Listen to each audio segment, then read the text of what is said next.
guys. In today's video, we're making chicken adobo, and the reason I did that is because a Philippine student at my school recommended it, so I thought I'd give it a try on top of the Nectar Big Baker's oven. So I'm starting a fire with all the draft open and the front vents open. I'm not worrying about the bottom oven because I'm only going to use the top of the stove itself, because basically you need to brown the chicken and then put the moisture in and bring it up to the boil and let it boil for a bit more than an hour. It turned out to be a really nice dish, and with rice and some steamed veggies, it was great. So I lit this a couple of hours before, obviously starting out with some kindling and then moving on to some smaller pieces of hardwood, followed by some common eucalypt tree in Australia. And then before I started cooking, about an hour before I started cooking, I put on a bit of Australian hardwood. And it's a decent bit of hardwood because it burns hot and it burns for a long time. So I wanted to get the top right nice and hot, and I also wanted a piece of wood that was sort of flat, as you'll see in a moment, so that I could put other pieces of wood on top of it and go have them flame right up to the top of the heater.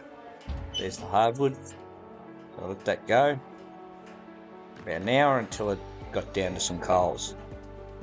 Then we went cooking. So with the chicken adobo, I had 3 chicken Marylands, which I cut off the drumstick and the thighs. And to that I added 10 cloves of garlic, a couple of tablespoons of palm sugar, about 10 black peppercorns.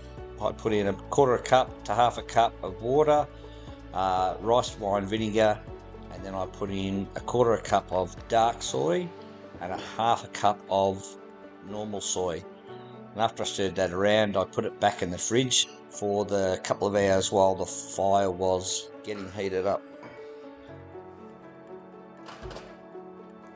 It's a very easy recipe and very tasty. I just gave it a mix and then put it into the oven.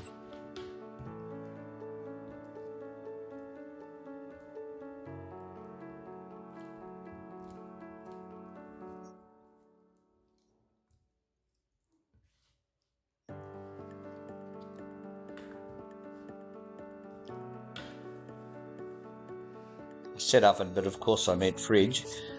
And after getting the heat going properly, you can see I've put on another bit of common on top of the hardwood, so the flames are really hitting the top. And then I've browned my chicken in 2 different patches,